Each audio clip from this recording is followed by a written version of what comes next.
Hello humans, it's just Martine, and today I'm here with an exciting announcement. I'm here to officially announce the third round of the Heartstopper Readathon.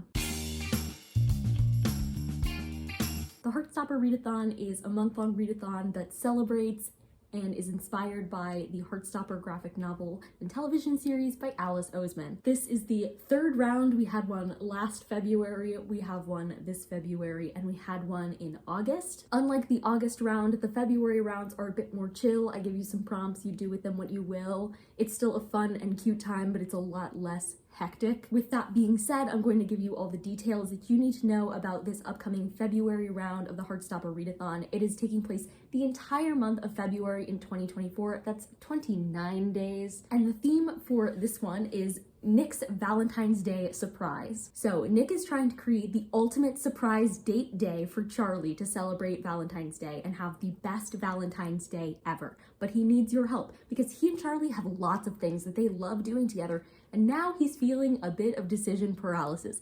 So he needs your help to choose one thing from each category: snacks, out and about activities, at home activities, surprised guests, and presents. Before I get into sharing all of the prompts with you, I just want to set out some ground rules. As with the first round of the Heartstopper Readathon, you can win by reading a single book if you choose that book very carefully. The rule for this round is that you can use one book to fulfill multiple prompts, as long as those prompts are not in the same category. So you could read one book that fulfills a prompt in every single category, as long as you don't try to count it as, say, 2 snack prompts. This means that it's possible to make the perfect Valentine's Day surprise with just one book, but you can also read as many books as you want. There are up to 16 prompts. In order to select and collect a choice from a given category, you have to fulfill a prompt from that category. There are 3 prompts per category, but it should be pretty easy to choose at least one. Find one that you can work with because they're very broad prompts. There's also an additional prompt outside of the categories that is the surprise prompt, but we'll get to that in a second. The traditional way to complete the readathon is to pick one prompt from each category, but you can fulfill as many of the prompts as you would like. Who knows, maybe the perfect date day has a little bit of everything. So obviously there's no special prize or designation for completing every single prompt, but it sure would be interesting to watch you try.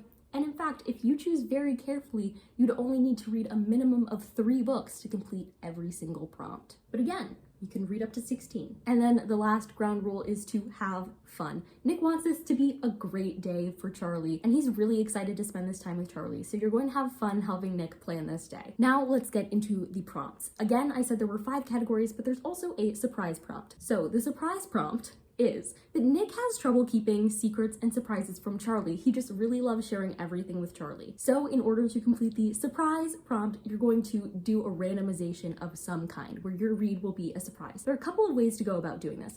One, you could pick a couple books that fulfill a certain prompt from a different category and then randomize them to see which one you end up reading. Alternatively, you could use a randomizer of some kind, like a random letter generator, a random number generator, or a random color generator, and you can do this to either pick a book for a specific category and prompt, or just to pick an additional book. Now let's get into the different category prompts. First, we're going to start with the snack prompts. There are 3 snack prompts: milkshakes, Nick's famous homemade cookies, and curly fries. For milkshakes, you would read an oldie but a goodie. Sometimes you just need an old reliable. Why fix something that isn't broken? So for this prompt, you're going to read something that's an oldie but a goodie, whether it's a favorite book, a favorite trope, a book by a favorite author, a book in your favorite genre, a book you've had for a long time, or a book that was published a long time ago. To make Nick's famous homemade cookies, you need to read a homemade book. Everything tastes sweeter when it's made with love. So for this prompt, you're going to read a homemade book. This can mean a lot of different things. It could be a self-published book, a book from a smaller publisher, or even a book that was chosen for you by somebody that you love. In order to secure a basket of curly fries, you're going to read a book you can share. For this prompt, read a book that is shared in some way. It could be a buddy read, a book club read, a book you borrowed from the library or borrowed from somebody else, or even a book that somebody else recommended to you. As long as it's shared in some way, it counts. For the next category, you're going to choose an out and about activity, and the 3 options are cinema, park,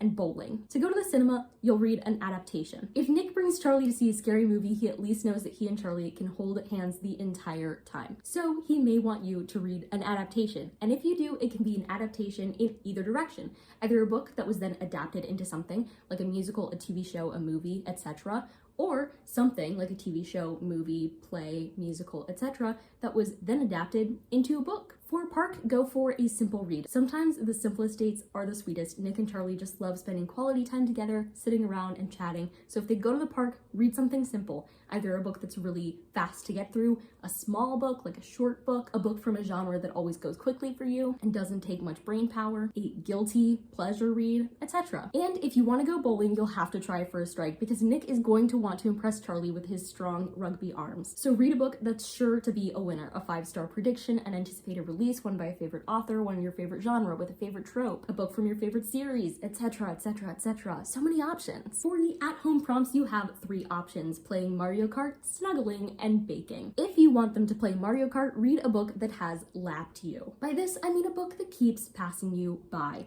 A book that's been on a past TBR but you still haven't read yet. A book that came out more than a year ago, a book you bought more than a year ago, a TBR veteran, a book you tried to read before but never got around to finishing. You get the idea. If snuggles are going to be on the game plan for the day, read a book that feels like a warm hug. Maybe it's a genre or a trope that always makes you feel good. Maybe it's a wholesome or a cozy book. Any book that can make you feel safe, giddy, and warm, and loved. That fulfills this prompt. But if they're going to be baking, you need to read a book with lots of ingredients. Sugar, butter, flour, oh my. Read a book with lots of ingredients or components. For instance, a book written from multiple perspectives or with a whole bunch of characters or different subplots, a bunch of different genres that it's part of, a lot of words in the title, written by a lot of authors, like an anthology, or even a book from a really long series. Moving on to the surprise guest prompts. There are 3 possible surprise guests: Oliver, Charlie's little brother, Nellie, and Henry. Nellie and Henry are Nick's 2 dogs. If Oliver is going to be the surprise guest, you want a book that reflects his youthful energy. Read a book that's written for or about young people. For this prompt, read a middle grade or a YA, or if you don't like those, maybe read a book that has children as a prominent focus or as a prominent or main character. There are plenty of adult books that still have a focus on children. There are youthful options for everyone. If Nellie will be the surprise guest, read A Faithful Friend. For this prompt, read one of your favorite books, a book from your favorite genre or trope written by your favorite author from your favorite series, a sequel to a 5 stars, a book by an author you've given 5 stars to before. You get the point. If Henry is joining the day, read a new edition. Henry is the newer dog in the Nelson family household, so for him to join in on the fun, read a new edition. Whether it's a book that you recently purchased or hauled, a book that was recently published, a book you recently heard about or added to your TBR, or even say a sequel whose previous book you recently read. And the final category is present prompts. What present is Nick going to get Charlie for Valentine's Day? He has 3 options in mind, but again, he needs your help choosing. The options are a framed photograph, classic Nick Nelson, personalized drumsticks, and a signed copy of one of Charlie's favorite books. For a framed photo, read a book with a fond memory attached in some way. Help Nick pick the perfect snapshot by reading a book with a fond memory attached to it. Maybe it's an old favorite, maybe it's written by an author you've met, maybe it was a gift from a loved one, or maybe something in the plot or characters reminds you of something that's really fond to you in your life. To get Charlie personalized drumsticks, read a book related to something else that you love.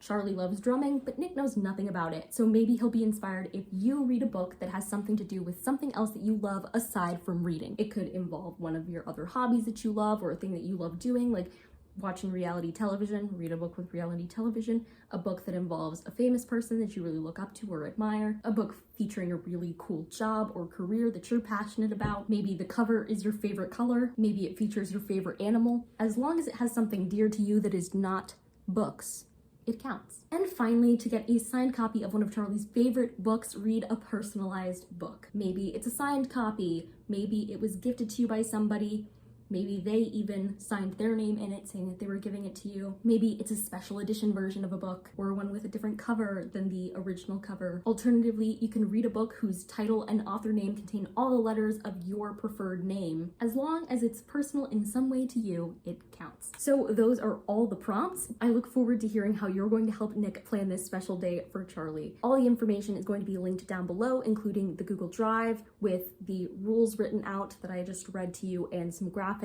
and also a link to the Discord. I would love to hear if you're planning on participating and helping Nick out. If you like this video, go ahead and give it a big thumbs up and comment down below. Do you have any idea what your ideal Valentine's Day for Nick and Charlie is going to look like? And subscribe for more reading, writing, and college lifestyle content. And until next time, bye humans, bye.